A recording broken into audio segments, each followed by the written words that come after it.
हर हर महादेव। ये खुशी है केदारनाथ पहुंच के स्नोफॉल देखने की। यहाँ तक का सफ़र आसान नहीं था। कुछ 200 किलोमीटर ऋषिकेश से गौरीकुंड की बाइक राइड करने के बाद अगले दिन हमने 16 किलोमीटर 13 घंटे की पैदल यात्रा की। उसके बाद मंदिर के आगे आकर इस लाइन में लगे, तब जाके केदारनाथ बाबा के दर्शन हुए। और जब हम बाहर निकले तो ये ब्यूटीफुल स्नोफॉल हो रही थी। रास्ते की जितनी भी थकान थी वो जा चुकी थी।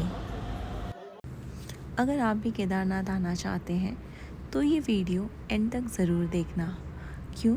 क्योंकि दर्शन इम्पॉर्टेंट नहीं है, सफ़र इम्पॉर्टेंट है।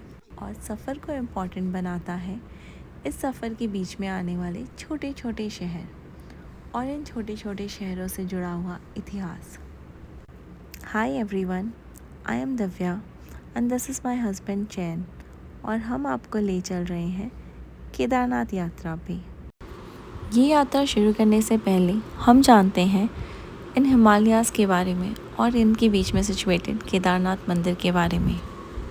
हिमालयाज़ वर्ल्ड के यंगेस्ट माउंटेन्स। इनकी हाइट हर साल 5 से 10 मिलीमीटर बढ़ती है।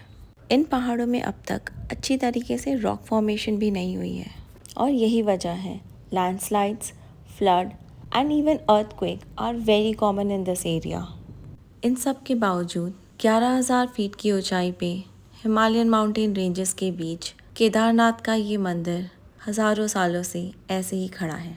केदारनाथ बाबा के द्वार अक्षय तृतीया से भाई दूज तक 6 महीने के लिए श्रद्धालुओं के लिए खुले रहते हैं। बाकी टाइम ये मंदिर बर्फ से ढका रहता है। केदारनाथ धाम की ये मुश्किल यात्रा हम शुरू कर रहे हैं ऋषिकेश से। ऋषिकेश में हमने गंगा जी में डुबकी लगाई, एक प्यारा सा सनसेट देखा और परमार्थ की आरती अटेंड की। फिर अगले दिन सुबह 6 बजे चैन की हिमालयन बाइक पे हम चल पड़े हैं गौरीकुंड के लिए। ऋषिकेश से गौरीकुंड कुछ 200 किलोमीटर है और इसके बीच में पड़ते हैं 3 प्रयाग। प्रयाग का अर्थ है जहाँ 2 नदियों का मिलन होता है, और इस सफ़र में सबसे पहला प्रयाग आएगा देवप्रयाग। ऋषिकेश से 77 किलोमीटर राइड करने के बाद आएगा देवप्रयाग।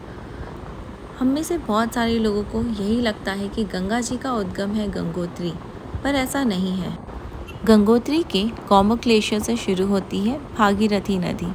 भागीरथी नदी देवप्रयाग में आके अलकनंदा नदी से मिलती है, और देवप्रयाग से आगे ये कहलाती है गंगा। अलकनंदा नदी को आप पहचान सकते हैं उसके डार्क ब्राउन कलर से, और जो लाइट ब्राउन कलर की है वो है गंगा नदी। देवप्रयाग से अब हम अलकनंदा नदी के किनारे अपना आगे का सफ़र तय करेंगे। हमारा अगला स्टॉप है रुद्रप्रयाग। खाली सड़कें, ऊंचे पहाड़ और ब्यूटीफुल सी नदी। वेल, देखने में बहुत सुंदर है, बट अब हमें भूख लग रही है तो हम रुकेंगे रुद्रपुर से कुछ 30 किलोमीटर पहले श्रीनगर में। श्रीनगर में हमें थोड़ा बहुत ट्रैफिक भी मिला था। श्रीनगर से बस 100 किलोमीटर दूर है केदारनाथ। केदारनाथ तक का आधा सफ़र हो चुका है, आधा और बचा है। श्रीनगर और रुद्रपुर के बीच में पड़ता है धारी देवी का मंदिर। यहाँ के लोगों का ये मानना है कि धारी देवी चारों धामों की रक्षा करती है, और इसीलिए हर कोई चारों धाम जाने से पहले यहाँ पे ज़रूर प्रणाम करता है। ये मंदिर आपको अलकनंदा नदी के बीच में दिखाई देगा। मंदिर के बाहर हमने थोड़ी बहुत फ़ोटोग्राफ्स ली, और अब हम जा रहे हैं रुद्रप्रयाग। जितने खूबसूरत ये रास्ता है उतना ही ज़्यादा रिस्की भी है। आपको बहुत जगह पे ऐसी लैंडस्लाइड्स देखने को मिलेगी। एज़ पर डिज़ास्टर मैनेजमेंट हर साल जो नंबर ऑफ़ लैंडस्लाइड्स है इस एरिया में बढ़ती जा रही है। इन बढ़ती लैंडस्लाइड्स की बहुत सारी वजह है, जैसे पेड़ों को काट कर रोड्स बना देना, होटल्स बना देना, या फिर even hydro electric power plants बना देना। जो शायद इन पहाड़ों को इतना पसंद नहीं, ये अकेले रहना चाहते हैं। They also need their space just like us. हम रुद्रप्रयाग बस पहुंचने ही वाले हैं। रुद्रप्रयाग में मिलती है ये ग्रीन कलर की मंदाकिनी नदी और ब्राउन कलर की अलकनंदा नदी से, और एक ब्यूटीफुल सा संगम बनता है।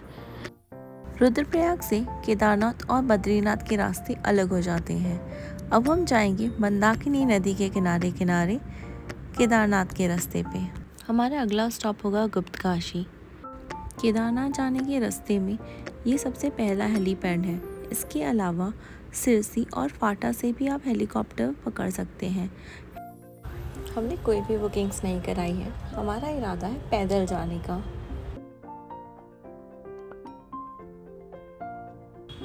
हम पहुंचने वाले हैं अगस्त मुनि। ये नाम पड़ा है महर्षि अगस्त से, जो कि सप्त ऋषियों में से एक ऋषि हैं और उन्होंने हज़ारों साल बैठ के यहाँ पे तपस्या की है। It is a beautiful place to visit.